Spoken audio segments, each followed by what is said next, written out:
Bonsoir à toutes et à tous, bienvenue dans l'émission F2M Toulouse. On est ensemble pendant 1 heure pour parler du TFC.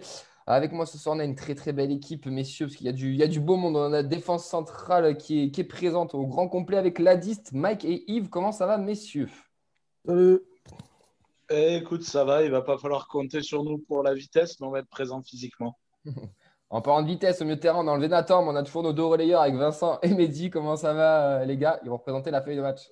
On a enlevé le plus rapide en pente, ça c'est sûr. Ça va toi, Camille? Ça va, merci. Et en attaque, on a le titulaire qui est de retour de blessure, j'ai envie de dire. C'est JB pour lesvolets.com qui remplace Sam. Comment ça va, JB? Ça va, ça va, ça va. Je ne sais pas si je serai aussi offensif que Samuel, mais Ricili ne me dérange pas. Et pour superviser tout ça, messieurs, on a un invité supporter et c'est Bernard qui est avec nous ce soir. Comment ça va, Bernard? Ben, ça va bien. Bonsoir à tous. Je pense que le débat ce soir va être un peu chaud, non? Ça risque d'être animé, en effet, Bernard. Tu viens pour la bonne émission, là, ça, c'est clair. En tout cas, bienvenue à toi, Bernard. Merci. J'espère que tu prennes du plaisir sur cette émission. Messieurs, le programme il va être chargé, bien sûr. Au menu aujourd'hui, en news, on va parler de la signature d'Imer, on va parler du tirage de Coupe de France pour notre TFC. On fera un petit retour sur la réunion à Dist, enfin supporter dirigeant où la Dist était présente. Retour sur le match Aubagne TFC, la preview pour TFC Chambly de ce week-end et un débat. Le débat, c'est celui qui va faire parler un petit peu, puisque ça sera par rapport à l'article qui est sorti de lesvolets.com entre l'entente Gabriel Sel-Garande. Donc, on va essayer d'expliquer tout ça correctement. Et puis, l'interview supporter de Bernard pour finir en beauté. Bien entendu, vous pouvez bien sûr réagir avec nous en direct sur le Facebook lesviolets.com ou même sur celui de la feuille de match, sur les Twitter aussi. N'hésitez pas. Vincent, qui est avec nous, vous donnera la parole par le biais des réseaux sociaux. Voilà, messieurs, pour cette 103e émission. On est parti. Pas difficile de lui faire perdre les nerfs. Enfin, quand on a vu Zico et Socrates rater des pénaltys, pourquoi pas Maradona? Il est à côté. Toulouse, dont on connaît la créativité en termes de coups de pied arrêtés avec de multiples combinaisons. C'est parti, Ben Yedder. Armada de la tête. Incroyable. Yann Podigère pour frapper ce coup franc. 10 minutes à jouer dans cette rencontre, c'est parti direct. Et c'est marqué. Yann Podigère. On va commencer avec notre petite news. On a plein de petites news à faire cette semaine. Ça change d'habitude. Et on va commencer par la petite signature de Thomas Himmer, donc le 4e gardien qui signe professionnel dans l'effectif. C'est une bonne chose. On avait déjà Peterson qui est arrivé au Mercato, et Bloch, je ne sais pas comment on dit, qui était déjà le gardien. Et Himmer qui signe aussi, sûrement peut-être pour mettre en concurrence Florentin. À mon avis, pour l'année prochaine, il y aura peut-être un choix à faire entre les deux, non? Oui. Ce ne sera pas le seul gardien. Il y aura un autre gardien du centre de formation qui passera professionnel. Ce sera prochainement annoncé. C'est Guillaume Rest. On l'a annoncé sur le site. Ça a été fait, mais ce sera annoncé. Je ne sais pas quand est-ce qu'ils l'annonceront, mais ce sera Guillaume Rest, mais qui est beaucoup plus jeune, qui a 16 piges. Donc là aussi, c'est plus pour anticiper l'avenir, parce qu'on le sait, aujourd'hui, les jeunes sont très vite courtisés et très vite des contrats professionnels proposés quand il y a du talent. Donc voilà, l'année prochaine, on se retrouvera, oui, avec pas mal de gardiens professionnels. Ouais, mais après, il y aura Mauro, en moins que tu n'as pas évoqué, mais qui est encore au club, si je ne dis pas de bêtises, Goicoechea. Et je pense qu'il y a un des deux jeunes qui sera prêté. Ce n'est pas possible d'avoir ces quatre-là. C'est ce qu'ils ont dit. Je pense que c'est l'idée. C'est ce qu'ils ont dit en réunion dirigeant supporter. C'est-à-dire qu'en fait, la précision elle sera déterminante pour les deux et l'autre sera prêté, en fait. L'un qui sera choisi, l'autre sera prêté. La transition est toute faite. Réunion supporter dirigeant. Tu étais présent, c'est pour lors de cette... Digitalement, oui. Tu vas nous faire un petit retour sur tout ça, même si déjà il y avait un super compte rendu qui est sorti dans la semaine, qui a été relayé un peu sur les réseaux par la 10, les violets ou la feuille de match. Donc, mais toi, tu y étais en direct digital apparemment. Donc, exactement. Les grandes lignes, et qu'est-ce que tu as ressenti surtout qu'est-ce que tu as ressenti lors de cette réunion? Ce que j'ai ressenti, c'est que déjà, le président avait vraiment envie de remercier les supporters par rapport aux différentes actions qui ont été mis en place là dernièrement, l'accueil du bus et leur participation là auprès du centre de formation, notamment pour parler de Brice. C'était vraiment Enfin, on sentait vraiment que c'était quelque chose qui lui tenait à cœur. Il a commencé avec ça, il a fini par ça. Après, en ce qui concerne le mercato, il m'a donné l'impression d'être assez transparent sur tous les sujets. Il a répondu aussi aux questions à la fin. Voilà, il y avait Olivier Jobert aussi. Il y avait quelques membres du staff. Non, c'était plutôt cool. C'était un peu compliqué sur Zoom. Parce que chacun était plus ou moins à l'aise avec l'outil et puis chacun a une connexion un peu différente. Donc c'était un peu relou, mais sinon, non, dans l'ensemble, c'était plutôt cool, un bon ressenti. Ils ont l'air de maîtriser leur sujet et de savoir où ils vont. En tout cas, pour ceux qui ont lu le compte rendu, je pense qu'on a tous à peu près le même retour. C'est que c'est comme tu dis, c'est assez transparent. Il y a pas mal de communication, il y a pas mal de choses à expliquer. Alors, peut-être un peu comme avant, je ne sais pas, mais il y a vraiment une grosse transparence sur plein de choses. Je trouvais ça super. Ouais. Après, moi, je garde quand même une part de méfiance parce que on sent qu'ils sont vraiment très, très bons. Et souvent, là, pour l'instant, ça nous plaît, mais à voir, quoi. Là, les résultats sont là, on est plutôt bon. Donc, à voir. Messieurs, vous qui n'avez pas participé à la réunion, malheureusement, mais qui avez lu le compte-rendu, quel effet ça vous a fait, tout ça? Ça avait l'air bien carré, voilà, bien préparé, je pense. Après, effectivement, de toute façon, je ne sais pas s'ils sont en période encore de séduction, mais en tout cas, c'est sûr qu'on est au tout début de l'idylle, tout se passe bien pour l'instant, avec les supporters, avec tout le monde. Donc effectivement, mais profitons-en, on n'y est tellement pas habitué quelque part que profitons-en. Mais effectivement, sur ce qu'ils racontent, je pense qu'ils calculent un peu ce qu'ils donnent à manger dans ces réunions-là, parce qu'ils savent que de toute façon, ça va sortir. Voilà, et puis au moins ils nous donnent des choses, quoi. On sait quelques trucs. On ne sait pas tout, mais au moins on sait quelques trucs. Avant, on ne savait rien. Et ça change beaucoup. Et puis aussi, on a quand même un sentiment encore une fois, qui ressort, on en a déjà parlé, mais au moins de professionnalisme qui est rassurant un petit peu pour tous les supporters, je pense, du club. Ouais, je confirme. Pour le sujet Yves Bertucci, il a vraiment choisi ses mots. Il a demandé même à réfléchir avant de parler. Bon, il a fini par lui mettre un petit tacle, mais on sent que vraiment tout est réfléchi, tout est bien cadré, quoi. Ouais, c'est ça. Bernard, ouais. Ouais, ça paraît assez pro par rapport à ce qu'on a connu précédemment. Maintenant, voilà, donc tout est rose pour l'instant, donc il faudra voir au premier dossier chaud comment ça va se passer. Et pour l'instant, tout va bien entre les supporters, tout. Bon, voilà, donc wait and see maintenant. Moi, je suis assez confiant parce que ça me paraît professionnel pour l'instant, mais bon. Ouais. Yves, toi qui n'as pas pu être présent, mais qui a eu ce retour, avec ton expérience des réunions, tu as trouvé ça dans la continuité des autres réunions ou pas?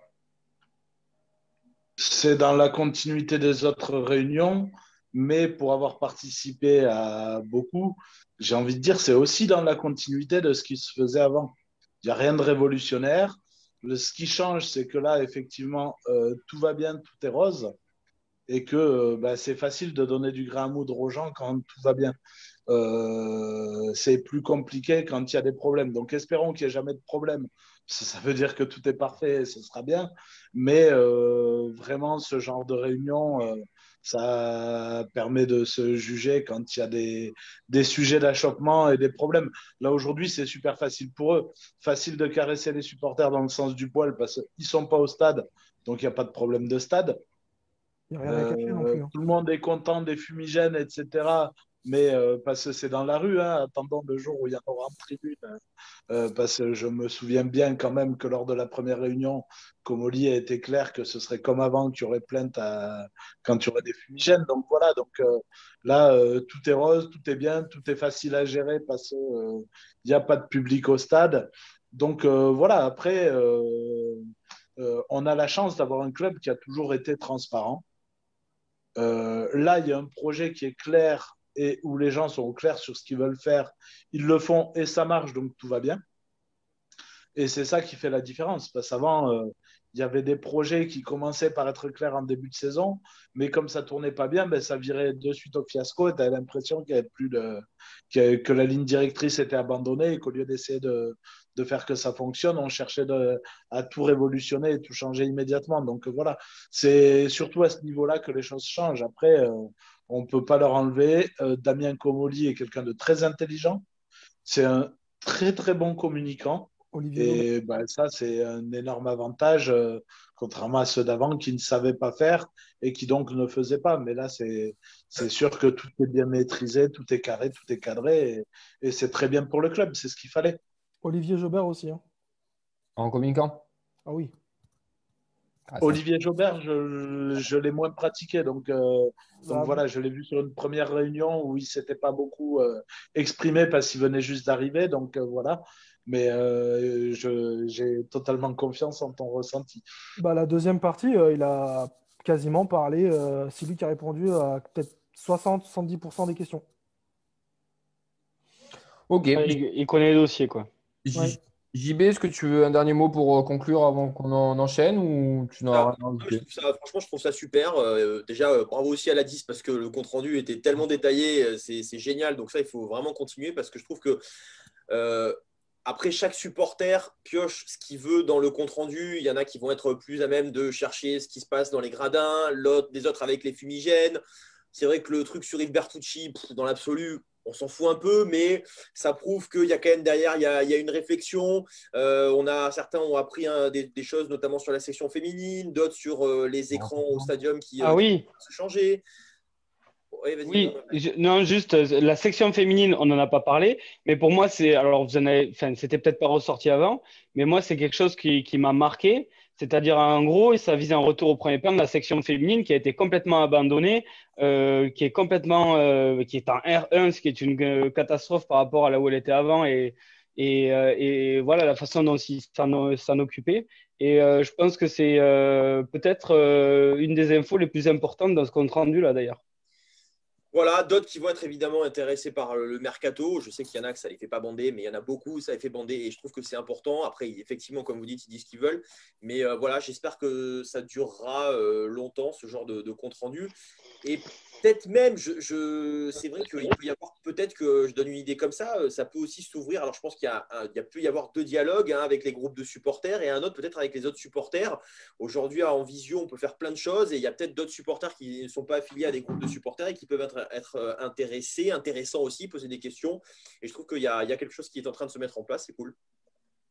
C'est justement ce qu'on essaye de faire avec la DIST. Justement, on l'avait fait avec des réunions préparatoires qui, malheureusement, à l'heure actuelle, c'est un peu compliqué parce que faire des réunions, c'est totalement proscrit et impossible. Mais on a cette volonté. Et en gros, je pense que Mike sera d'accord avec moi. C'est assez facile de faire des comptes rendus comme on les fait parce qu'en fait, c'est uniquement de l'exhaustivité. C'est-à-dire qu'on prend ce qu'on nous dit et on vous redonne ce qui a été dit. Donc, c'est super, super facile à faire et c'est vraiment l'important. Comme ça, il n'y a pas de prisme. L'info, elle est brute. Ça nous a souvent été reproché avec l'ancienne direction où on nous disait « Ouais, mais vous les croyez, machin, etc. » Et où on était obligé de préciser à chaque fois que ça n'était absolument pas un ressenti, une traduction, mais uniquement une transparence de ce qui était dit dans ces réunions. Et c'est vrai que c'est le plus facile à faire en compte rendu, on va dire. En tout cas, bravo les gars. En tout cas, bravo les gars et que ça continue. Et je pense que c'est Mike qui a fait le compte rendu. Donc bravo Mike, on peut te féliciter même en direct.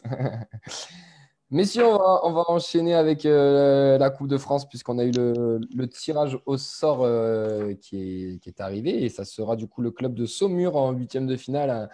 Un bon match de N3 pour nos violets. Vincent, tu avais fait un petit sondage sur la qualif sur Twitter. Déjà, est-ce que tu peux nous envoyer ça et on va partir un peu sur ça après? Un sondage rapide de hier soir, car il y en a quand même qui ont réussi à survivre jusqu'à la fin des pubs et des interviews d'Eurosport 2 pour assister au tirage au sort. Et effectivement, donc la question, est-ce que vous croyez au quart de finale? 53% ont dit oui facile, 25% oui compliqué, 18% on s'en fout, focus Ligue 2 et 4% non, on va perdre. Donc c'est quand même globalement confiant. De toute manière, vous savez que le mythe est en marche, hein, messieurs. Hein, on l'avait annoncé, je l'avais annoncé dans cette émission il y a bien longtemps, mais on va aller au Stade de France sans supporters. Vous allez voir, c'est sûr et certain ça. J'en profite aussi pour saluer Jacques Breda qui nous suit, l'ancien speaker du TFC qui nous a mis un petit commentaire et qui nous regarde ce soir. Donc, on lui fait un grand coucou aussi. Et on revient à nos moutons, messieurs. TFC Saumur, match de N3. Je vais me tourner vers Mehdi parce que Mehdi a l'habitude de dire que c'est la N3 qui joue en Coupe de France. Là, c'est le match pour eux, là. Ben, c'est un peu la même chose que contre Aubagne, hein, parce qu'à chaque fois, il y a des cadres. On l'a vu, Gabriel Sen a joué, Koné a joué. Voilà, mais la plupart, encore une fois, je le répète, et ce que j'avais déjà dit, la plupart des mecs en début d'année jouaient dans l'équipe de N3. Donc, forcément, quand tu joues des équipes de N2, N3 et qui plus est à l'extérieur, on l'a vu notamment contre Aubagne, on n'a pas surdominé le match. On était peut-être un poil supérieur, mais pas beaucoup plus. Et après, Saumur, c'est peut-être le niveau en dessous, donc à voir. À voir, mais je ne pense pas qu'on ait d'énormes marges pour se permettre d'y aller vraiment tranquille, quoi. Voilà, tout simplement. Et après, pour les non-débuteurs de Saumur, laisse-moi éplucher l'effectif et on verra bien. C'est maintenant. Ouais. Bernard, toi, est-ce que tu es content de ce tirage au sort? C'est-à-dire, oui, c'est un tirage entre guillemets facile, mais il faut toujours se méfier de ces équipes-là. Mais bon, cette année, il y a une donnée différente, c'est que cette équipe, ils ne vont pas jouer pendant un mois là, avant qu'on les rencontre. Remarque, nous, entre guillemets, N3 non plus, parce qu'ils ne vont pas jouer en championnat. Donc, Mais bon, je pense qu'au niveau des entraînements, tout ça, c'est supérieur d'être au centre de formation du TFC que d'être un amateur à Saumur. Donc, je pense que, sauf accident, ça doit passer. Voilà. Je pense que c'est un bon tirage. Hein. C'est mieux de tomber contre eux que d'aller au Restart, par exemple. Les installations, ça doit être les mêmes. Ouais. En tout cas, on embrasse les amis marseillais. On ne pourra pas faire pire qu'eux de toute manière. Donc, ça, c'est évident.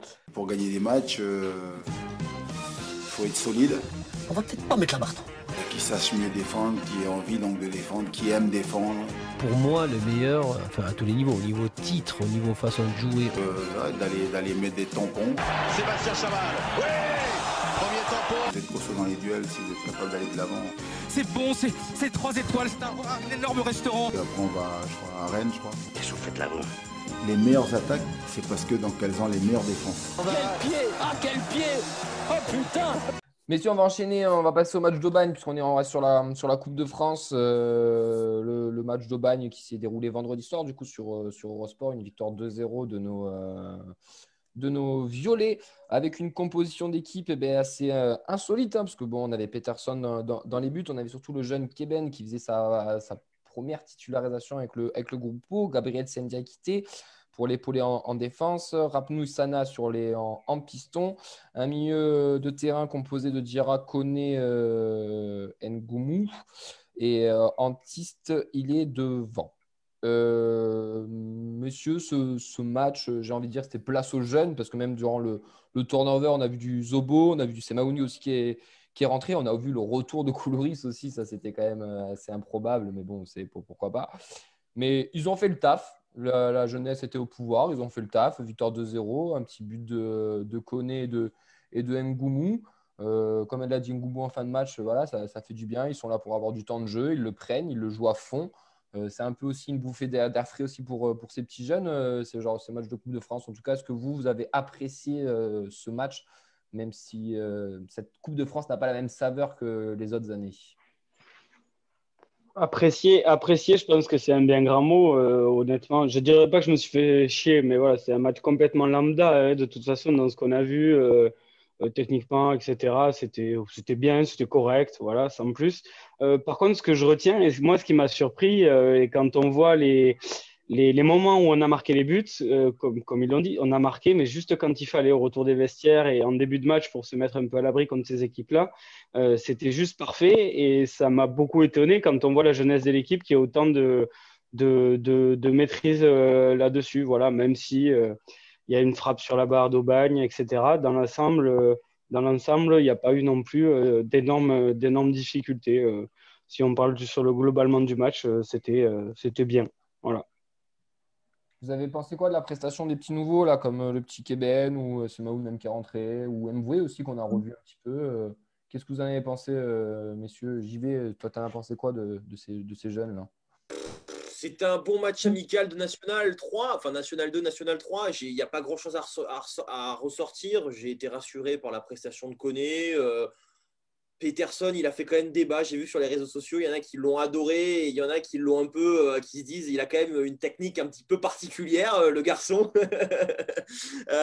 Ça permet de donner du temps de jeu à certains qui ne l'ont pas parce qu'effectivement, il n'y a pas de National 3. Je trouve que c'est intéressant. Il faut qu'on continue à fond dans cette lignée-là. On a entre guillemets la chance d'affronter une National 3. Il faut donner du temps de jeu effectivement à ces gens-là. Kevin Keben, il a fait une petite erreur en début de match qui a failli quand même nous coûter une belle occasion, mais après derrière, il s'est bien repris. On n'a quand même pas été vraiment mis en difficulté. On a globalement géré le match. On s'est un peu emmerdé en seconde période. On s'est qualifié next. Hein, voilà. Ouais, tout le monde est d'accord. Et juste profitons-en quand même. Il y en a beaucoup qui veulent pas, qui auraient voulu que ça s'arrête presque contre Bordeaux et qu'on soit débarrassé de ce Coupe de France. Moi, je pense que justement dans la série qui était pas très positive, même si c'est pas avec les mêmes joueurs, c'est un bol d'air frais et continuons, allons le plus loin possible. Ouais. Je sais pas où ça nous mènera, mais voilà, c'est encore une fois que du positif et voilà, il faut de toute façon, voilà, il faut gagner des matchs et puis il faut pas que ça s'arrête. Vas-y, Mike. J'en profite. La victoire contre Bordeaux a une résonance de malade au sein du club, en fait. Dans l'état d'esprit et tout ça. Ce que disait Comoli, c'est que ça a eu le même impact en positif que le négatif sur les défaites contre Rodez et j'ai oublié l'autre. Valenciennes. Voilà, Valenciennes. Un truc. Comment? Bernard, tu voulais ajouter quelque chose? Oui, ben c'était pour dire que voilà, après les deux défaites contre Rodez et Valenciennes, c'est bien de gagner, voilà, tout simplement, parce que ça fait du bien certainement à la tête, même si ce n'était pas l'équipe type qui avait perdu ces deux matchs. Mais voilà, pour tout le club, je pense que c'est bien, parce que ça aurait fait encore un nouveau faux pas qui aurait pu nous amener sur une période un peu compliquée. Et là, je pense que ça peut avoir relancé tout le monde. Et puis bon, dès samedi, on va remettre ça à jour et on va regagner. Et puis vous allez voir, ça va repartir. Messieurs, on va enchaîner, mais bon, cette émission est un peu molle, je trouve. On va mettre du sang un peu frais. On va mettre un peu un attaquant supplémentaire. Il y a Riolo qui arrive. Donc, il y a Samuel qui a fini de bosser, qui arrive en catastrophe avec nous, qui se connecte. Salut Samuel. Salut les gars, salut à tous. Samuel, on était en plein débat. Est-ce que tu es pour ou contre Ricili titulaire samedi? Non, mais c'est bon, je me fais attaquer d'entrée là. C'est bon, les gars, laissez-moi respirer. Je viens d'arriver, tranquille. Ricili, laisse-le où il est. Pas de suite, pas de suite. Commence à me parler des trucs qui fâchent comme ça d'entrée là. T'as pas un sujet plus tranquille là pour attaquer? Si, tu vas voir. On se met en 4-4-2 tranquille et on passe à la preview TFC Chambly.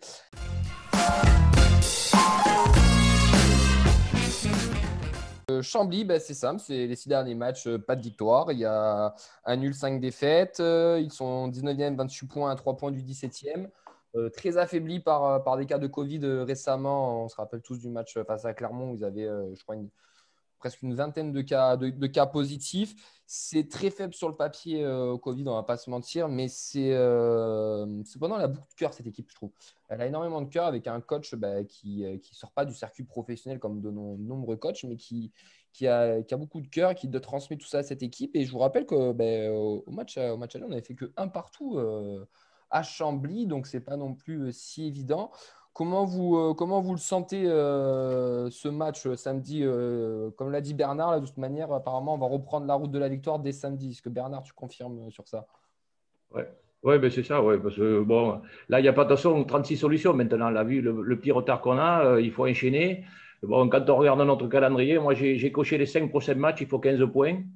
Et à la sortie de ces 5 matchs, j'espère qu'on aura rattrapé une partie de notre retard, 2 ou 3 points sur Clermont et peut-être 3 ou 4 sur 3. Parce que bon, 3, peut-être un calendrier un peu plus compliqué. Mais bon, sur les 5 matchs à venir, je dis.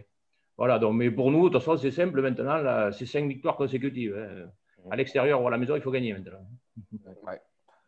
Samuel, tu es d'accord avec ça? Oui, tout à fait. Déjà, bonjour Bernard, enchanté.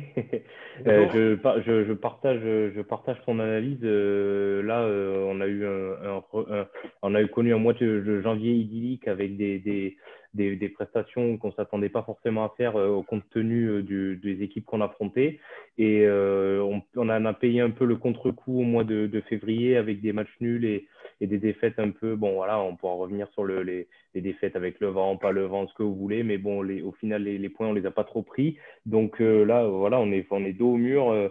Moi, je répète que selon moi, si on va en barrage, ce sera très compliqué d'accéder parce que dans tous les cas, la configuration des playoffs, c'est quand même fait pour favoriser la Ligue 1, quoi. L'équipe de Ligue 1 parce qu'ils n'ont pas à se fader les matchs de barrage, les machins, le 4e contre le 6e. Enfin, oui, c'est ça, 4e, 6e. Et enfin, bon, c'est fait pour favoriser la Ligue 1. Donc, si on n'est pas dans les 2 premiers, je ne nous vois pas monter. Donc, je suis d'accord avec Bernard et les points, là, il n'y a plus de choix, surtout qu'on joue des équipes prétendument plus faibles. Donc, là, toute erreur serait intolérable, quoi, quasiment. Yves, on t'a pas trop... Mais plus que les points, il va falloir prendre des points et il va en plus falloir mettre des branlées. Il va falloir soigner le goal average. Tout à fait. Ce que Clermont a su faire sur les derniers matchs, et il va falloir vraiment soigner le goal average parce que ça peut être très très important en fin de saison. Mais finalement, ils ont un point de plus que nous parce qu'à égalité à plus 31, c'est comme s'ils avaient un point d'avance. Hein. Ouais. D'ailleurs, clairement, je ne sais plus où c'est que j'ai vu l'info, mais je crois qu'ils vont perdre des joueurs, enfin pas perdre des joueurs en cours de saison, mais il n'y en a pas qui vont être sélectionnés ou j'ai une grosse connerie. Oui, il y a Bayo notamment qui doit partir en Guinée, je crois. Oui, c'est ça, avec la Coupe d'Afrique, non? Voilà, oui, c'est ça. Tiens, Bernard, il est plus à l'affût que moi et dire que j'allais le prendre sur MTG. Ouais, il y a Bayo, mais il n'y a pas que lui. Il y en a pas mal. Il y en a 4 ou 5 de Clermont, dont 3 titulaires qui pourraient. Ouais, s'ils partent avec le Covid. Hein. Et voilà, ils ont le problème du Covid aussi, là, parce qu'il y en a d'avoir quasiment tout le club qui a le Covid. À voir quelle est la nationalité du TGV, Jodel Dossou ou Joël Dossou, là, parce que lui, à mon avis, il est quoi? Il est béninois.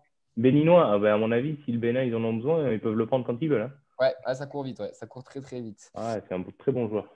Mike qui fait une remarque intéressante dans les commentaires, qui nous dit première attaque vs 20e défense. Ouais, je pense que c'est peut-être l'occasion ou jamais. Bah écoute, JB, il est remué. Messieurs, du coup, on va enchaîner pour se laisser un peu de temps après sur le débat, parce que je pense qu'on va avoir pas mal de choses à dire. On va enchaîner avec les pronos. Et du coup, Mike, je t'écoute pour ton prono. 3-0. Les buteurs. Ricili. 3 Non, pas 3. 1. Antiste va reprendre le chemin des filets. Et je vois bien un but d'un défenseur type. Dis pas de vote, s'il te plaît, tu vas me faire une crise. Non, mais malheureusement, il va jouer. Hein. Faut-il faire ouais, malheureusement. Allez, Diakité. Ah, ouf. Vincent. De l'urticaire, là. Juste, je note une chose, c'est Sébastien De West qui a remplacé Ricili dans le cœur de Samuel et Mike. Ah non, mais moi, j'ai jamais... mais j'ai jamais... Enfin, son amour trop prononcé de l'OM en a fait déjà pour moi quelqu'un qui ne pouvait pas être dans mon cœur. C'est pas possible. Bah, tu peux enlever la moitié de l'effectif du TFC qui est pour d'autres clubs que... On est d'accord, ils sont pas tous... Et dans tous les clubs, c'est pareil. Hein, donc, mais frère, je suis bien au courant. On n'est pas sur un débat de West Marseille. C'est le favori de Vincent. Ah, c'est à moi, pardon. Je vais dire 2-0, but de Ilé de West. Lui, il cherche vraiment la merde.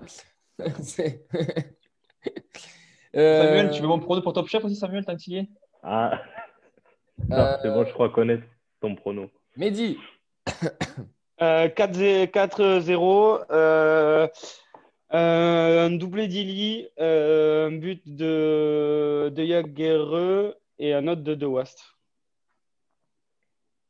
Bernard. Alors, moi, 3-0. De Jagereux, Spearings, un penalty encore peut-être. Et Antiste, parce que je voudrais bien qu'il remarque, parce qu'il en a besoin, je pense, le petit. Samuel aimerait bien qu'il rejoue, surtout, je crois. Ouais, voilà, mais je le vois rentrer toujours pareil, à 10 minutes de la fin. Hein. Ouais, mais c'est aussi un peu son rôle. Et s'il marque, ça peut être très bien. Yves. 5-0, doublé d'Ilé, un but d'Adli, un but de Van den Bomen et un but de Machado pour pas mettre de Vaste, sinon on va reperdre Samuel immédiatement. Oh, j'aurais dû dire Machado. Merci. Tu peux changer, Mike, hein, si tu veux. Je veux bien changer, c'est mon chouchou, Machado. Mike, tu es là. À la place de qui? Il est Antiste ou Diakité? Diakité. Ok. Sam. 3-0, je nous vois gagner largement. 3-0 avec un but de Adli, un but de Jagereux et un but d'Ili. Notez, j'ai dit un but d'Ili. Adli, Ili. Attends, Adli, Ili et de Jagereux, hein, ça? Ouais. Okay. Là, tu sens le mec qui veut gagner, en fait. Mais avec vous, le moins, il faut être stratégique. Il faut mettre encore de côté. Samuel a fait une grosse remontada dans le tableau des pronos. Il est second ou premier ex-aequo, je ne sais plus. Je n'ai plus les chiffres exacts. Mais il a 19 points. Il est là. Comme quoi, je ne dis pas que des conneries. Ouais, mais il y en a un qui s'est effondré depuis qu'il est en couple et qui ne vient plus. C'est Nathan, qui était premier et que depuis qu'il ne vient plus, il ne donne plus de pronos. Il a perdu plein de points. C'est dur pour le joueur français. Donc, on lui demandera ses pronos après. Il est avec Damien Comoli, là, il nous le ramène. Ouais. Moi, je me tâte entre le 3 et 4-0. Je vais mettre 4, hein, parce que je pense qu'on va prendre un but quand même. Ce serait trop beau. Bayo, Adli, Ilé. On va mettre que des attaquants. Et Antiste. C'est spécifique attaquant pour ce match. Donc c'était des cons. C'était des gros cons. 10 mannequins toulousains sur la pelouse, quoi. J'ai eu au téléphone, il m'a dit fonce au TFC, c'est vraiment c'est une famille. Il y a des joueurs comme Chantôme, comme Jonathan Zibina, qui peuvent t'encadrer. Et puis surtout avec encore plus d'ambition. Tu mens, il ment. Alors on le répète tous les ans. Et il y a des saisons où pérenniser, ça passe d'abord par bien défendre. Mais écoutez, messieurs, on est passe à la question qui fâche.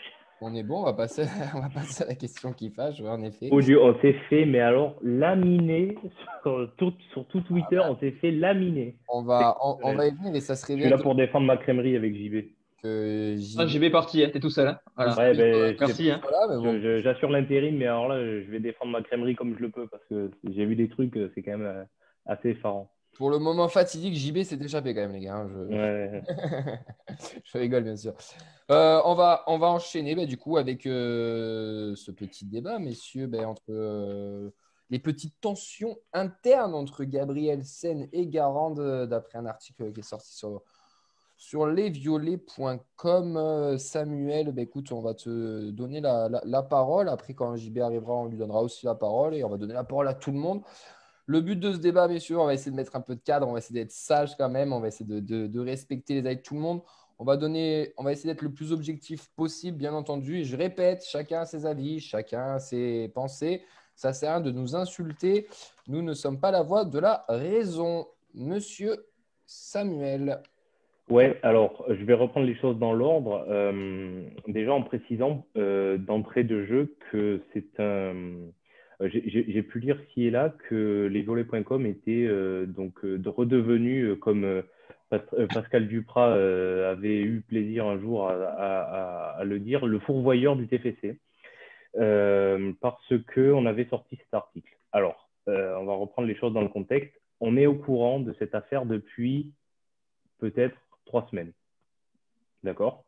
Les sources qu'on a pour écrire cet article, ce sont des sources qui sont multiples. C'est-à-dire qu'on ne sait pas, on n'a pas eu genre une source et basta, on sort l'article. C'est des sources, mais quand je vous parle de sources, c'est peut-être 5 personnes, 6 personnes différentes, des gens qui sont à l'intérieur du club, qui sont très, qui peuvent pas être plus dans le vestiaire que ça, c'était pas possible. Donc, niveau des informations, il n'y a pas plus béton. Donc, c'est pour ça que je me suis étonné de voir que certains remettaient en cause la véracité de nos informations. Et je me suis demandé si ces gens pensaient que ça nous arrivait de sortir des infos pour mettre à mal le club. Il faut savoir que nous, on est un média supporter et que avant tout, on est quand même un média. Et notre rôle, c'est de donner des informations. Voilà, ça, c'était la parenthèse. Pour revenir sur l'histoire Gabrielsen-Garande, à proprement parler, après le match de Rodez, la bourde, entre guillemets, ça a gueulé, parce que Garande, oui, il ne pouvait pas considérer autrement l'erreur, la défaite, elle était en partie due à la glissade de Gabrielsen, et bon, ça, il a foutu une gueulante à tout le monde, parce que de manière générale, dans l'état d'esprit, tout ça, les joueurs n'y étaient pas. Et donc, ça a gueulé, ça a chauffé dans le vestiaire. Ça faisait un moment que les joueurs commençaient à se lasser de Patrice Garande et de ses méthodes d'entraînement qu'ils jugeaient eux-mêmes, qui n'étaient pas, ils jugeaient ne pas travailler assez. Et ils lui reprochent aussi de ne travailler qu'un seul système tactique. Donc voilà, il y a eu des distensions par rapport à ça. On le répète depuis longtemps, l'affaire Taoui, elle a laissé des traces parce que Adil Taoui avait plein d'amis au sein du vestiaire et mine de rien, cette affaire, elle a laissé des traces aussi dans le groupe. La gestion, ça a été vachement compliqué. Et on se retrouve à ce que Gabrielsen se retrouve un jour mystérieusement blessé. Et nous, on peut vous assurer que Gabrielsen n'était pas blessé, que c'était un choix de Garande, que Patrice Garande a pris cette décision en son âme et conscience. Et alors certains disent, oui, mais alors pourquoi, s'il le déteste tant que ça, il l'a aligné capitaine en coupe? Tout simplement parce que c'était un match où, si vous regardez la moyenne d'âge des gens qui ont joué, franchement, pour Gabrielsen, est-ce que c'était flatteur d'être aligné dans ce match-là? Il n'y avait que des jeunes. C'est en fait l'équipe de coupe, c'est celle qui fait tourner. C'est là où les jeunes ont du temps de jeu, c'est là où tu as du Peterson, c'est là où tu as du Antiste, c'est là où tu as du Zobo, du Ngoumou, tous ces gens-là. Et si vous regardez sur la défense centrale, Gabrielsen était le seul titulaire habituel. Bon. Donc voilà, avec Diakité, exactement. Mais une large partie des titulaires… 2 sur 3, le seul. Bon, non, mais je veux des dire… fois, tu t'embarques un peu et tu vas te mettre à mal tout seul. Là. Non, mais je veux dire… Non, je reprends. Il y avait une large partie de ceux qui étaient titulaires habituellement qui n'étaient pas là. Voilà. Et Gabrielsen, en tant que capitaine du club, il aurait pu faire partie, être considéré justement comme les cadres et donc être mis au repos pour ce match-là, que je pense qu'on n'aurait pas eu de mal à gagner sans sa présence. Voilà, donc maintenant, il y a une tension entre Garande et Gabrielsen, parce que Gabrielsen, il s'est un peu rebellé, il a dit ce qu'il pensait, au nom un peu du groupe aussi. Voilà, donc les faits sont ceux-là. Et je répète que lesviolets.com n'a pas pour but d'être… de sortir, on n'a pas pour but de sortir des infos si elles sont fausses, pas vérifiées, et dans le but de faire mal au club. Voilà, nous, on donne simplement des faits. Et chacun est libre de les analyser comme il veut. Samuel, on va prendre petit à petit des choses qui sont intéressantes. On a plein de questions aussi. On n'est pas là pour accuser. Ce n'est pas les violets rentrer l'accusé non plus. On est tous bien contents si vous soyez là et que vous fassiez tous ces articles. Maintenant, on va essayer de reprendre point par point. Yves, tu avais une intervention avant et après, on va essayer de débroussailler tout ça petit à petit. Ouais. Il y a déjà eu des infos sorties par les violets qui était très mal vérifié et complètement erroné. Et c'est ça, vous le payez aussi. Je me rappelle en particulier de l'épisode où vous aviez sorti que Abel Aguilar faisait la gueule parce qu'il n'était plus payé par le club.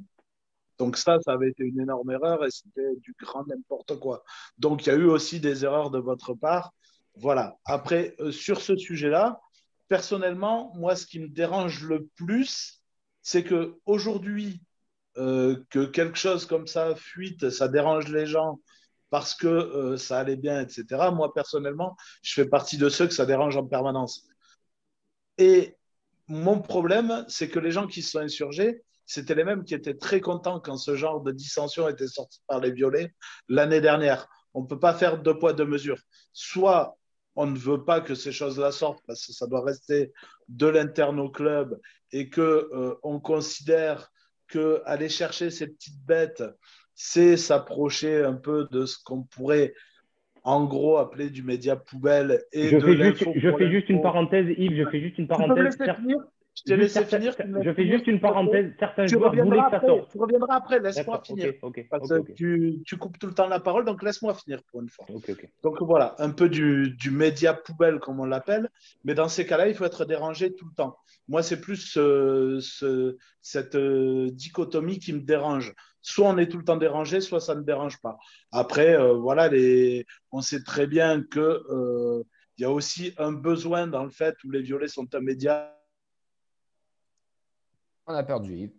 Formidable. C'est JB, c'est le retour de JB, ça lui a coupé le micro, c'est sûr. Ah non, j'ai rien touché. Hein. Je vous suis pas là, mais. Fais ta parenthèse. Il voulait dire formidable, exceptionnel et d'utilité publique. Je termine ta phrase. On a perdu. Il va sûrement revenir avec nous.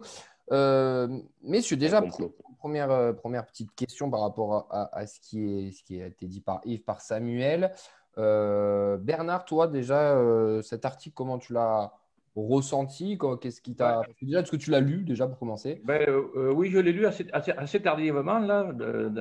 Mais bon, moi, ce que j'en pense, c'est que j'espère que l'info sortie est vraie. Mais il semblerait que certains joueurs, que Samuel nous dit que certains joueurs voulaient que ça sorte. Donc, si c'est vrai que c'est sorti, malheureusement, on ne peut pas l'empêcher. Je crois que dans tous les clubs, il y a toujours que ce qui est entre guillemets des tops. Et puis, il y en a là peut-être qui voulaient que ça se sache. Et puis, bon, je trouve que même si on n'avait rien su, ça paraissait bizarre, là, ce qui s'est passé. Par rapport au fait que justement il a été intégré capitaine aussi sur le match de coupe et qu'il était le seul, on va dire, vieux briscard dans l'équipe. Voilà, bon, après c'est peut-être qu'une péripétie de saison, hein. Moi je n'ai pas de raison d'en vouloir à Garande d'avoir mis un peu un coup de pied après le match de Rodez, parce que le match de Rodez, tout le monde était à côté de la plaque, hein. On y est allé là-bas en touriste, peut-être que justement c'est parce qu'on sortait d'un bon mois de janvier contre les Cadors là, qu'on se croyait déjà arrivé, et patatrac à Rodez. Alors donc peut-être que c'était mérité, que voilà, bon, c'est tombé sur Gabrielsen parce qu'il a glissé, hein. Mais je vous rappelle quand même, la faute à l'origine, c'est pas lui, hein. Le ballon perdu, c'est pas Gabrielsen. Enfin bon, sur ce match-là, de toute façon, tous étaient un peu à blâmer parce que les 11 ont été mauvais, hein.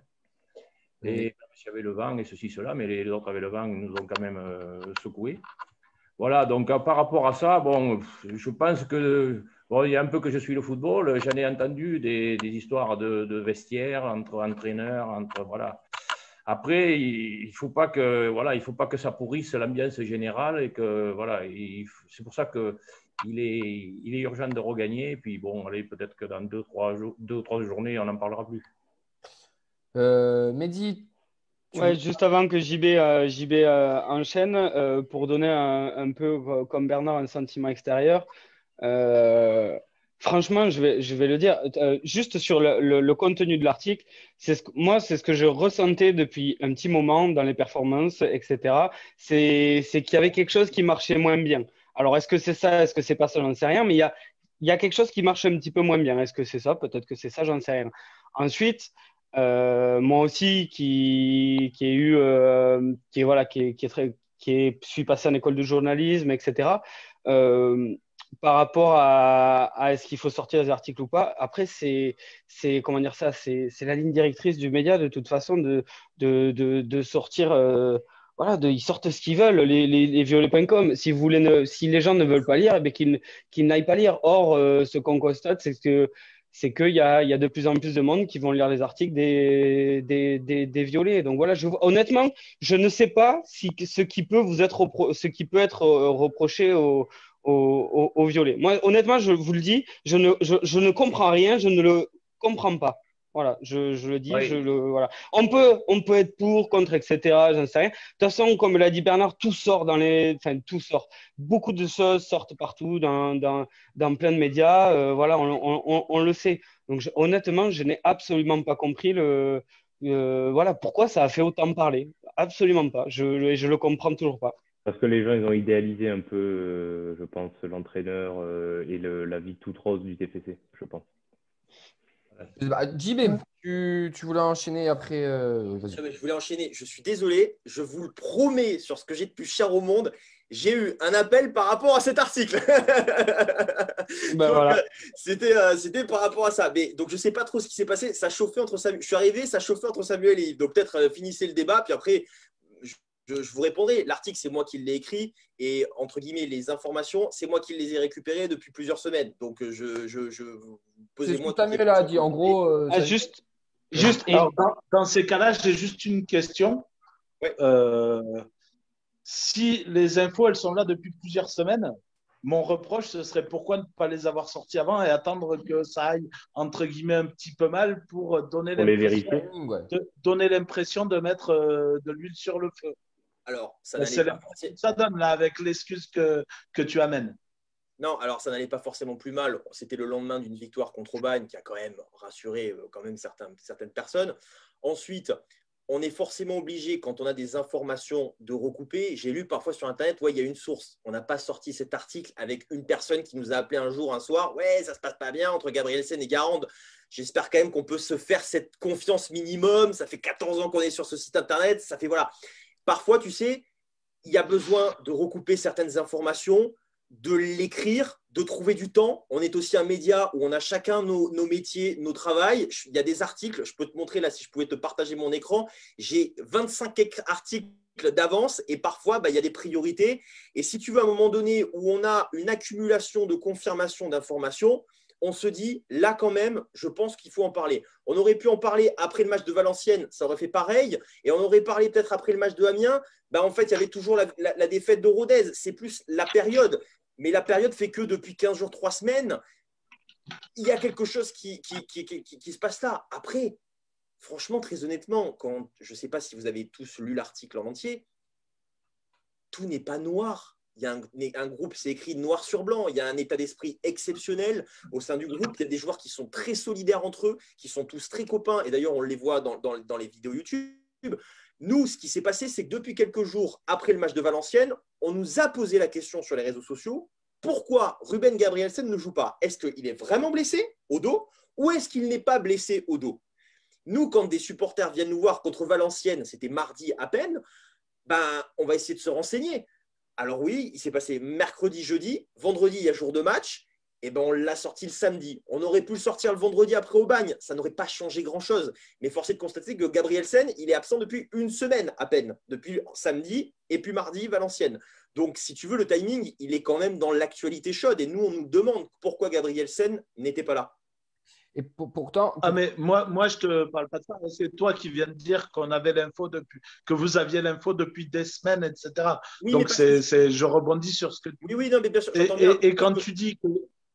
Et quand tu dis, c'est ce que j'ai dit à Sam aussi, que les infos étaient recoupées, vous avez déjà sorti des infos qui étaient pourries et complètement foireuses. Ça vous est arrivé de vous faire avoir. J'ai ressorti, on en a déjà parlé ensemble, la fois où vous aviez sorti qu'il y avait des problèmes avec Abel Aguilar parce qu'il n'était pas payé. Enfin, ça, c'était du grand n'importe quoi. Et vous continuez à le payer malheureusement parce que les gens vous suivent depuis longtemps aussi. Alors Yves, je vais te répondre deux choses très intéressantes. Tu parles de Abel Aguilar. Abel Aguilar, il était au TFC en 2013. Je te regarde droit dans les yeux. Ouais. En 2012 et en 2013, c'était il y a 8 ans, je te promets, on a fait beaucoup plus d'erreurs que ça. On a annoncé des signatures de contrats professionnels qui ne sont jamais arrivées. Attends, t'as parlé, je vais parler. On a annoncé des contrats professionnels, on s'est trompé. Je vais même te dire un truc, j'étais le premier à faire la connerie de quand on m'appelait, j'étais le premier à écrire l'article. Sur le cas d'Abel Aguilar, malheureusement, c'est con, tu prends le mauvais exemple, puisque, je vais te ressortir l'article si tu veux, on a cité, sans même vérifier, ça c'est vérifié, c'est vrai, mais sans même vérifier, en fait, on reprenait une information d'un média colombien. Certains ont l'impression, sur Gabrielsen, ce n'est pas le cas, mais certains ont l'impression que tout ce qui est écrit sur lesviolets.com, c'est nos infos. Mais parfois, on cite La Dépêche, un média colombien, un média sud-américain, un média anglais, etc. Ce n'est pas notre info. Mais comme on l'a écrit en français ou comme on est les premiers à le traduire en France, on a l'impression que sur Abel Aguilar, je sais très bien, j'ai eu mon amie à l'époque, la Géraldine Courtex, qui était la directrice de communication du TFC, qui m'avait appelé. Et je lui ai dit, mais ce n'est pas notre info. C'est une radio colombienne qui disait qu'il avait un problème de salaire, etc. Le lendemain, ça avait été démenti. Point final. Donc sur cette info, on a fait beaucoup de conneries dans les années, effectivement, entre 2010 et 2014. Mais sur Abel Aguilar, c'était faux. Depuis quand même quelques temps, force est de constater, Yves, tu peux nous accorder ça, qu'on ne sort pas que des conneries quand même. Tu peux ne pas l'accorder, etc. On ne sort pas que des conneries. Je ne vous demande pas de nous croire, on parle juste de football. Et sur cet article, très honnêtement, si vous voulez juste un petit peu les coulisses, je pense que c'est l'article qu'on a le plus de fois vérifié dans toute l'histoire du site. Mais, moi, je dis… Mais tu as loupé le début. Mais Yves, j'ai loupé le début, je ne sais pas ce qui a été dit. Par rapport à tout ça… Je suis mis en cause, donc je réponds. Tu as loupé le début. J'ai été le premier à dire que personnellement, moi, c'était le genre d'info que je n'aimais pas voir sortir et que la première chose que j'ai fait, c'est de reprocher aux gens justement de s'en offusquer maintenant, alors que quand ce même genre d'infos, de tension, machin, sortait, par exemple, l'année dernière, où ça les arrangeait bien de pouvoir taper sur Soukas et tout le monde, là, ils étaient bien contents. Moi, je m'en fous. Moi, ces infos-là, pour moi, je l'ai dit, je trouve que ça, c'est de l'info…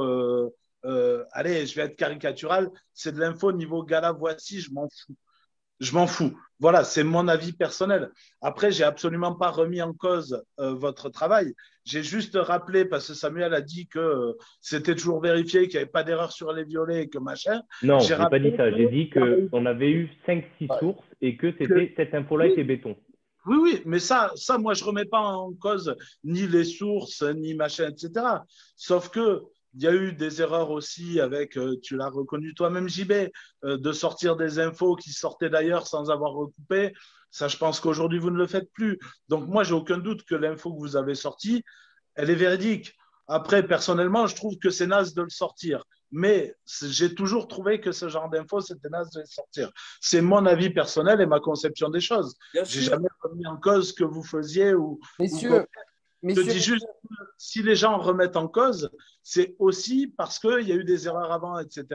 Et que donc, ils peuvent s'appuyer là-dessus et que donc, ils remettent en cause parce que quand on veut noyer son chien… On va recentrer parce que le but, c'est pas de faire non plus le tribunal des violets.com. Je pense qu'ils ont leur taux d'erreur. Attends, alors, je vais te dire, Camille, on est sur notre page, donc on va dire ce qu'on veut. Donc, avec toutes les infos que vous sortez, encore heureux que vous faites des fois des erreurs. Enfin, c'est humain aussi. Toutes les infos que vous sortez, s'il y en a une des fois sur 100 qui n'est pas bonne, c'est normal. Mais là, c'est pas la question. Je pense que ce qu'on reproche sur l'article par rapport aux gens, je vais me faire l'avocat du diable, des mecs qui vous ont reproché plein de choses, c'est le timing. Et tu as déjà plus ou moins répondu tout à l'heure, JB, en expliquant qu'il y avait plein d'articles, que vous avez fait par ordre de priorité, etc. Mais je pense que ce qui a mal été compris par plein de gens, et c'est peut-être ce sentiment de sortir ça à ce moment-là, et que par exemple, à contrario, vous avez eu la super aussi initiative de sortir les vidéos pour Tous Unis contre la montée et de sortir cet article qui faisait un peu contrebalance. Je pense que dans la tête des gens, ce qu'il faut comprendre, c'est que les gens maintenant, ils lisent les premières phrases, ils ne vont pas forcément chercher tout fouiller. Donc du coup, ils voient les premières infos dans leur truc, c'est « Oh, supporter, oh, ils les clashent ». Tu vois, ils ne vont pas plus loin. Donc, je pense que ce qu'il faut répondre et insister, là, les gars, en quoi, je vous repose cet article, en quoi cet article clash le TFC.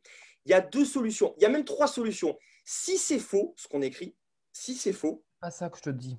Mais si, je vais y venir. Si, parce que le timing, mais si c'est faux, dans le vestiaire, l'histoire, elle est gérée en 2 minutes. C'est fini. Les mecs, ils se disent, mais en fait, il n'y a pas de problème, ils ont sorti une connerie, c'est fini.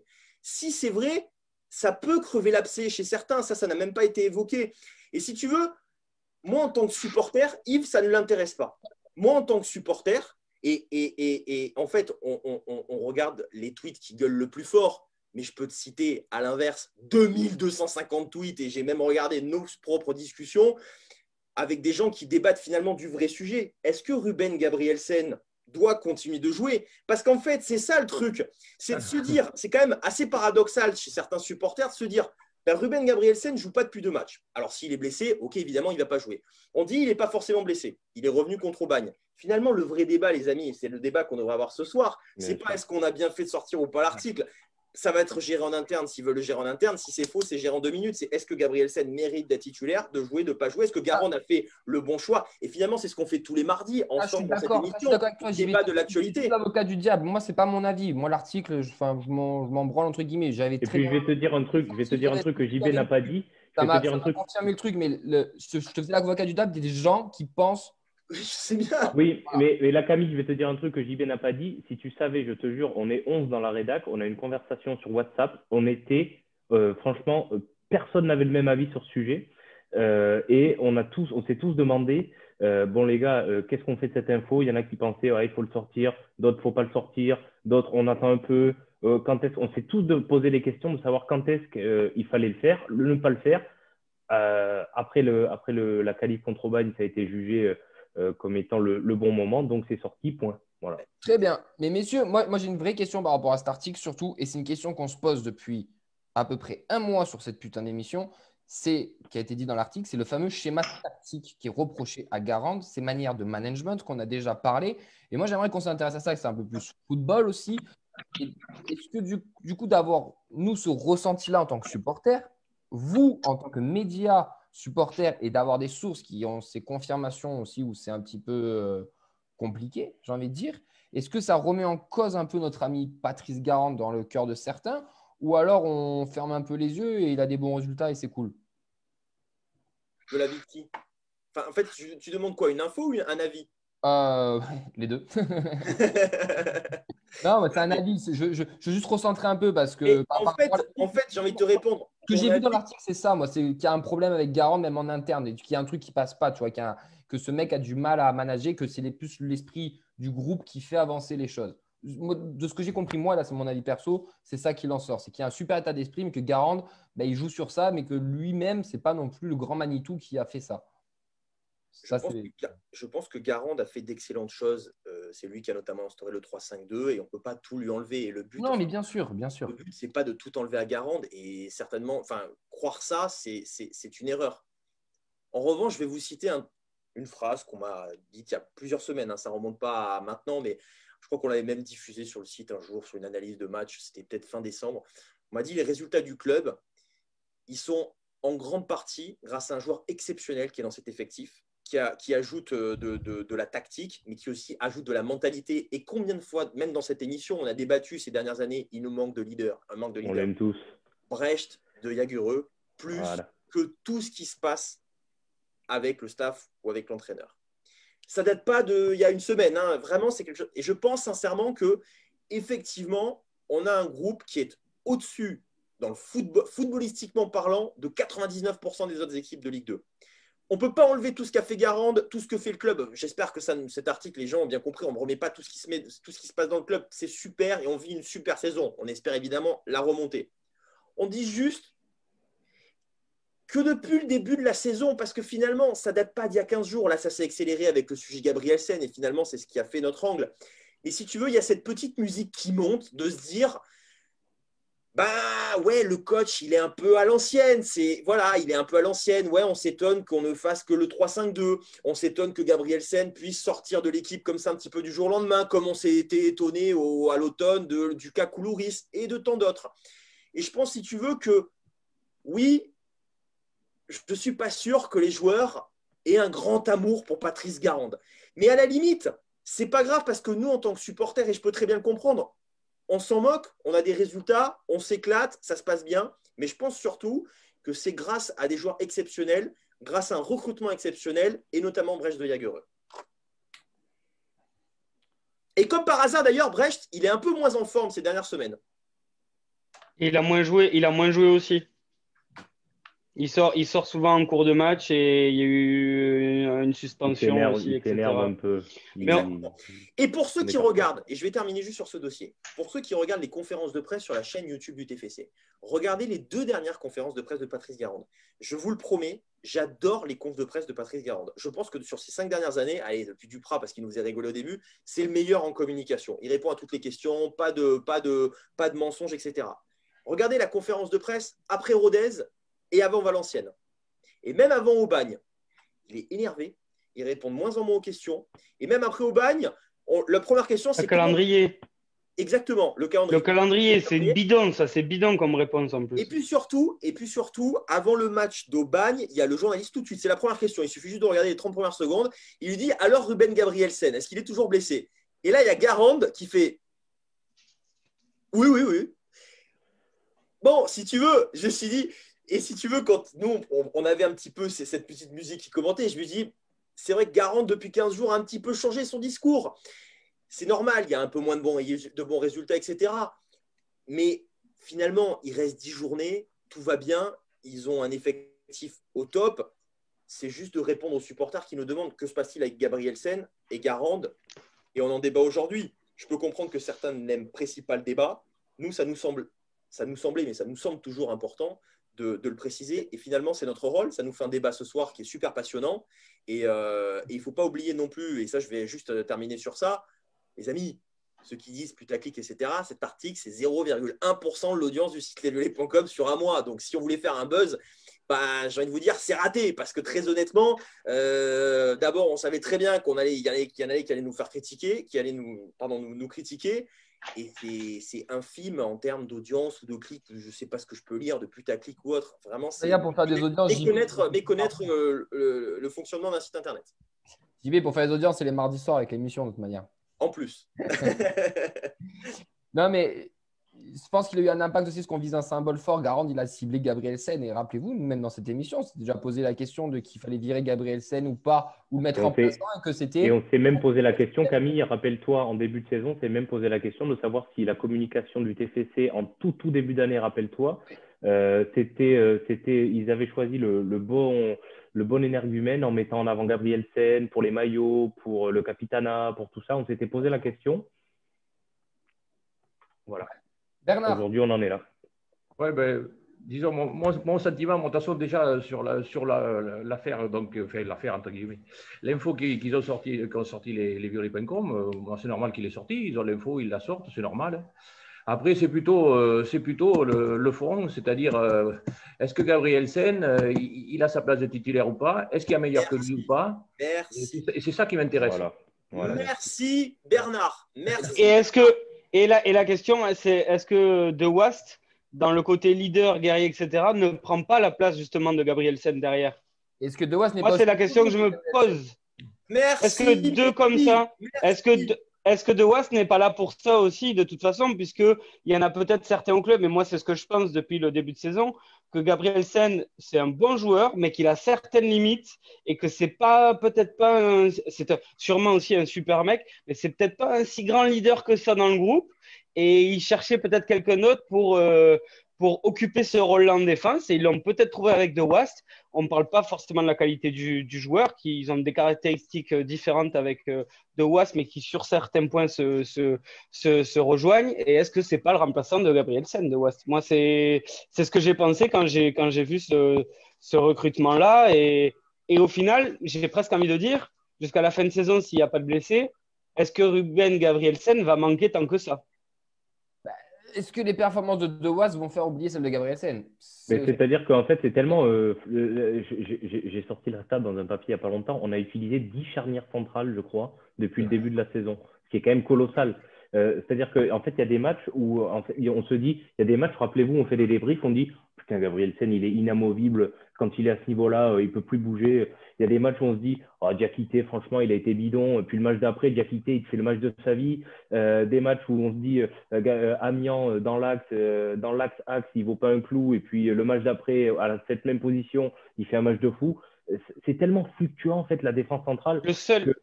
On ne peut pas avoir de certitude, en fait. Si donc, le seul Samuel, moi je pense, on l'a vu dans l'axe, ça ne marchait pas. Le seul, c'est Amiens côté droit. Le seul qui, pour moi, ressort, c'est Amiens côté droit. Voilà. Et après, c'est sûr que ça a été interchangeable du début à la fin. Et même aujourd'hui, on ne sait pas qui c'est qu'on met avec Amiens. Enfin, si, il y a une hiérarchie du moment. Mais c'est une hiérarchie qui peut évoluer d'ici 2-3 matchs, en fait. Tout à fait. Et des fois, Anthony Rouault rentre dans cette danse aussi. Et je vous rappelle qu'il n'y a pas si longtemps que ça, j'ai souvenir que dans cette émission, au début février, on se demandait si le TFC n'avait pas fait une erreur en ne recrutant pas un défenseur de plus, si il nous manquait pas un joueur par ligne, dont un en défense, malgré l'arrivée de Vaast. Donc, la problématique de la défense, elle est beaucoup plus vaste que simplement le cas de Gabrielsen, je pense, à mon sens. Et notre classement des meilleures défenses en atteste. Avant de terminer ce débat, on va dire au revoir à Mike. Juste une question pour terminer ce débat. Et si samedi, Gabrielsen est titulaire et capitaine, ça dit quoi? Que le problème a été peut-être réglé dans le vestiaire. Et est-ce que ça ne dit pas qu'en fait, il était vraiment blessé et qu'il y a eu plein de monde pour raconter de la merde? Il veut pas y croire. Non, c'est pas question de ne pas y croire. Je t'ai pas dit que j'y croyais pas. Je t'ai justement dit que moi, j'avais aucune raison de vous mettre en doute. Mais je pose la question quand même. Ouais. Qu'est-ce qu'on en déduit puisque vous faites des plans sur la comète? Donc, je vous mets un autre plan sur la comète et qu'est-ce qu'on en déduit si c'est ça qui se passe? Mais peut-être qu'il y a eu une discussion avec Garand qui se sont parlé entre quatre yeux, que tu peux en déduire plein de choses. Il y a eu des entraînements. Enfin, s'il est plus actif que les autres, il y aura peut-être un blessé, va-t-on savoir. Le match de Chambly, il est encore dans 5 jours. Il peut se passer, il y a quand même encore au moins 3 ou 4 séances d'entraînement. Bien sûr. Des blessés, des coups de moins bien, des choix tactiques. Je sais pas. Et du coup, hormis cet échange, déjà, c'était un petit peu compliqué pour Gabrielsen. Que je disais tout à l'heure, mais Samuel a enchaîné sur autre chose. Mais Gabrielsen avait un statut de protégé par son capitanat. Et des fois, il aurait mérité d'être un petit peu remplacé. Là, il y a eu un clash, il y a eu des échanges, il y a eu une mise sur le banc de la part de Garand. Mais si on prend tout ça en compte, etc., est-ce qu'il doit continuer à être capitaine déjà, Gabrielsen, avant d'être titulaire? Parce qu'avant de jouer, etc., est-ce qu'il doit garder aussi ce capitanat pour vous, Ruben Gabrielsen? JB. On a fait un sondage sur le site du coup suite à cet article lundi pour apaiser un petit peu tranquillement. Tu vois, j'étais en week-end, c'était tellement bien là avec toutes ces réactions. Donc lundi, on a fait un sondage et quand même, il y a 2500 supporters qui ont répondu. Et sur les 2500 supporters, il y en a 77% qui ont dit oui, Ruben Gabrielsen doit être titulaire contre Chambly. Ça montre que Gabrielsen est quand même apprécié des supporters du TFC et ils estiment que Ruben Gabrielsen a sa place de titulaire dans le 11 de Patrice Garand. Mais j'ajoute que je pense que le brassard cette année il est plus symbolique qu'autre chose parce que le vrai capitaine du TFC, qu'on le veuille ou non, c'est des Jagereux. Merci. Voilà. Donc, je sais plus ou moins là où vous voulez en venir. Messieurs, on va pouvoir clôturer parce qu'on est déjà un petit peu à la bourre. Donc, on va clôturer ça. Mike nous a quitté. Il est parti de l'émission. Il revient, il va bien, ne vous inquiétez pas. Il est toujours vivant. On embrasse sa famille qui nous regarde. Tout va bien. Ça va, Tokyo?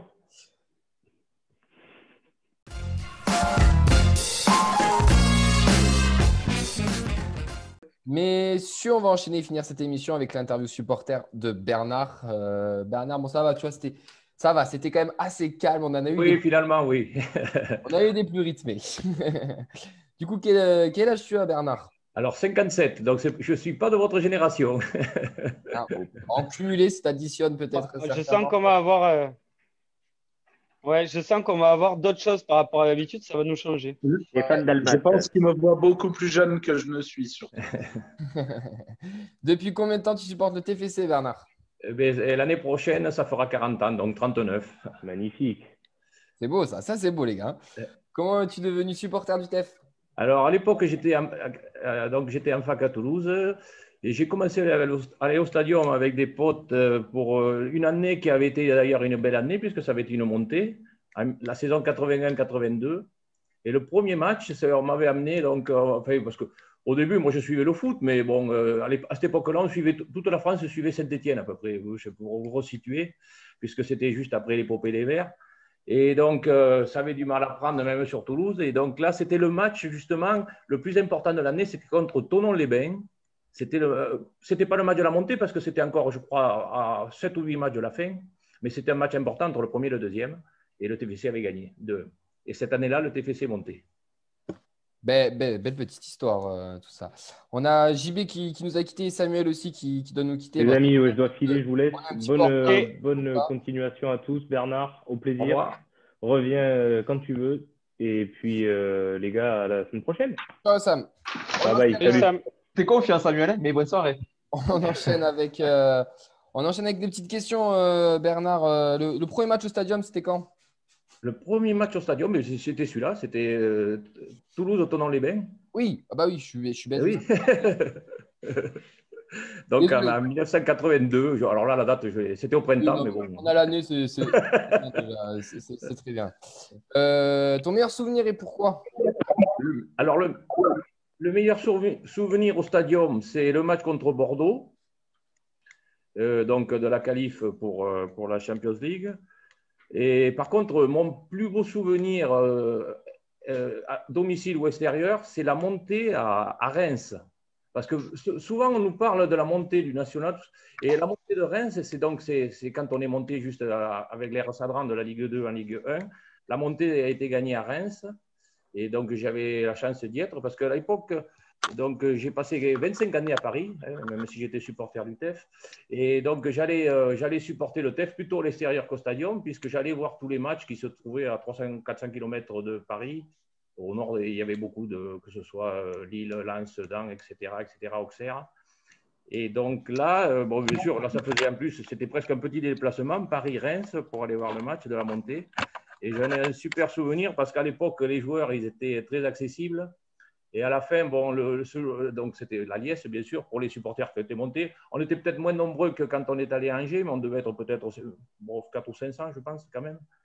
Et c'était donc l'anecdote, il y avait bien sûr le bus qui était des joueurs de Toulouse qui était derrière les grillages.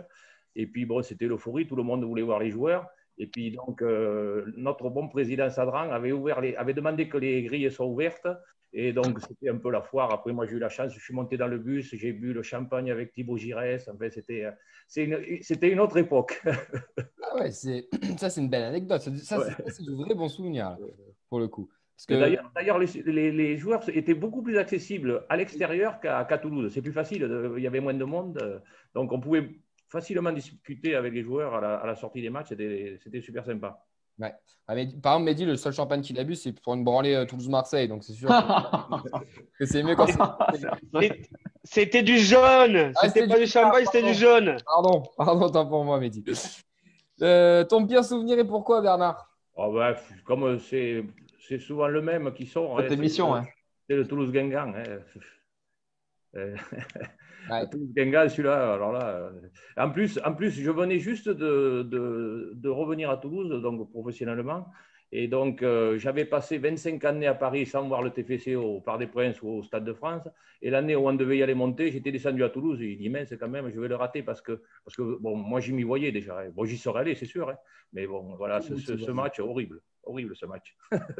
Ouais. Mais d'ailleurs, les joueurs qu'on avait reçus lors du confinement, c'était encore marqué en eux. C'était un de leurs pires, pas leur pire souvenir, mais quelque chose qui les avait marqués au TFC. Un joueur emblématique qui t'a fait rêver? Alors moi, le joueur que j'ai adoré au TEF, c'est Didot. Étienne Didot. Je l'ai rencontré aussi un peu en privé. Enfin, en privé, disons, j'ai pu discuter football à l'extérieur, tout ça. C'était un mec sympa, notamment sur des déplacements aussi, je l'avais vu, avec qui il était abordable. Et puis, en tant que joueur, parce que j'adorais ce joueur, son poste, son travail dans l'équipe. Et je pense qu'on aurait dû lui donner le leadership bien plus tôt, à l'époque où il est arrivé. Et je pense qu'on aurait eu de bien meilleurs résultats. Et pour finir, si tu devais être un joueur du TFC, ce serait qui? Un joueur du TFC actuel? Non, toute époque confondue. Je ne sais pas, parce que bon, moi, j'ai joué un petit peu au foot, j'étais plutôt à l'époque ce qu'on appelait les numéros 6, là, donc j'étais plutôt dans les faucheurs de Marguerite. Là. Mais bon, je peux rêver et devenir attaquant, hein. On ne fait pas en fonction des postes. Hein. Disons que après, je peux te dire, le joueur le plus fort que j'ai vu dans mes 40 ans, c'est Ben Yedder. Hein. Parce que bon, vous pourrez vous dire Marsico, puisque c'était l'époque. Hein, j'ai suivi l'épopée du TFC à cette époque-là. Mais Ben Yedder, d'ailleurs, on voit sa carrière maintenant. Hein, il était, même si ça fait peut-être mal à certains qui vont l'entendre à Toulouse, parce que souvent, après les matchs, il y a des débats là-dessus. Et donc, pour moi, il était même supérieur à Marsico, Ben Yedder. Voilà. Sinon, le joueur, franchement, c'est Étienne Didot. Étienne Didot. Ouais. Bah, écoute. Le joueur emblématique et sur l'incarne, c'est encore mieux. C'est encore mieux. Mais écoute, merci Bernard. Merci beaucoup merci à vous pour ce petit moment. Nous, on va finir cette émission avec 15 minutes de retard. On a pris un peu le temps de discuter aussi. On a perdu pas mal de monde en route. Hein, donc, on embrasse Samuel JB pour les violets. Mike pour la diste et on va remercier… Trop de nœuds au cerveau pour eux, les pauvres. On va remercier Yves aussi d'être revenu. Il ne supporte pas la pression. Ouais, c'est ça. Vincent et Mehdi, merci à vous aussi. Bernard, tu peux couper son montage. Hein. Un grand merci à toi aussi. Tu reviens quand tu veux. Merci. J'espère que tu auras passé un bon moment, surtout avec nous. Merci à vous. Je vous suis depuis l'année dernière, le confinement. Donc, j'essaye d'être là toutes les semaines. Bah, c'est gentil. C'est gentil, merci Bernard. De toute façon, si tu le loupes, Vincent, il fait le montage après, il rebalance en podcast pour les retardataires. Allez, dépêche-toi, on a faim. Écoute, je vais attendre. Dépêche-toi, il y en a comme faim. Allez, messieurs, bonne soirée, messieurs, mesdames, d'ailleurs, parce que c'est des dames qui nous suivent. On vous souhaite à tous et toute une bonne soirée. On vous dit à mardi prochain et en espérant une belle victoire du TEF ce week-end. Ciao, ciao.